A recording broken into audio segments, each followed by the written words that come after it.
So you found a website designer that you like, and maybe you've set up a meeting with them. What should you know before you go in? This is such an important question because when you're investing your time, your money, but most importantly, your business's reputation, you need to make sure that that investment is worthwhile. But like any subject area that you're not an expert in, you don't know what you don't know. So in this video, I'm going to change that. As a website designer and developer, I'm going to walk you through how to research a potential web designer, what questions to ask during the call, and how to evaluate whether this is right for you. So the first thing I want you to do is to visit the website of your designer and see if it's any good, because this should give you a basic idea of their skills as a website designer. But you want to do a bit more than just have a look at it. I want you to check the details. So does the website load quickly?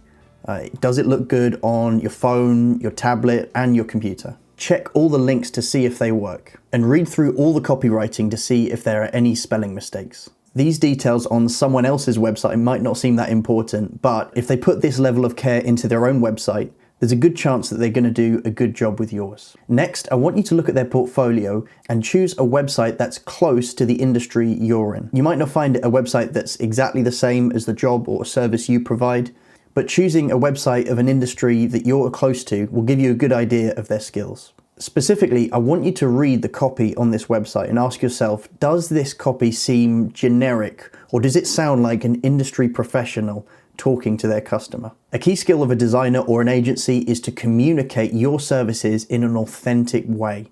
So you want to check that they can do this well with their existing clients. Okay, so we've done a bit of research and everything seems good. So we're happy to go ahead with the call. Now, during this discovery call, they're going to ask you about your business and your goals, but of course you want to have some questions to ask them. So if they're not already covered in the pitch, here are a few suggestions of questions to ask at the end. Firstly, what does your web design service include? Now, this is a really important question because, simply put, we want to know what we're paying for and what's extra on top. Do their web design services include just design? Or do they actually build the website? Do they do copywriting, image editing? There's a lot of different services that go into this. Sometimes the web designer might ask you to write a bit of content, and that might be something you really want to do, or you might want to leave it all to them. So understanding what kind of services are included in this package gives you an idea of the time and resources you need to invest in this project with them. The second question that you really want to ask them is about their process. And we're asking this because there are so many different ways to design and build a website. So really understanding their process will give you more of an idea of how much input you have on the project and the inherent strengths and weaknesses of the final website. So you can ask things like, what customer research do they do? Ultimately, they shouldn't be working to impress you with the website. They should actually be targeting their research at your customer. So it's an important thing to ask. Do you get the opportunity to do any revisions? Now, most designers should let you review their work, but understanding when that actually takes place will give you an idea of how much input you have and where you can make the revisions. What software do you use? This is a particularly important question if your web designer uses software to build the website. Now, I code all my sites from scratch, but if they're using a particular software, you want to note that down and research it so you get an idea of the strengths and weaknesses of that particular software. And you also want to ask what is outsourced. Now, not all web designers will do everything in their service. Some of them may outsource particular tasks to other freelancers or agencies. And that's not necessarily a bad thing. It's good to have specific people that are experts in different areas of the web design process. But you want to understand what they're doing and what they're outsourcing to other people. And finally, you want to ask what happens once the website is launched. Now, this might be the single most important question you ask because your website is going to last as long as your business.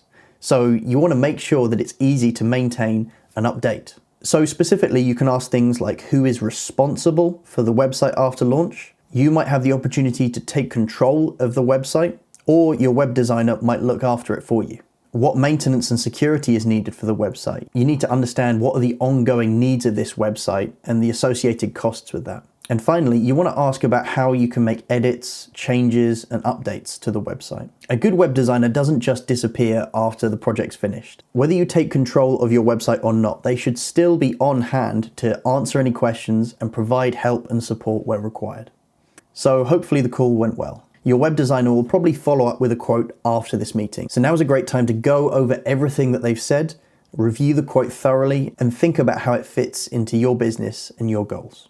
Now, everything I've just said might make you hesitate to hire a web designer, but believe it or not, I actually think a website's a great idea for your business. One exercise I do with my potential clients, and you can do for yourself, is to look at the quote and ask yourself, how many clients would this website need to bring in to pay for itself? If you work this out, you might just find that it won't take long for your website to pay itself off multiple times over. Now, one of the best ways to complement your website is to set up a Google Business Profile.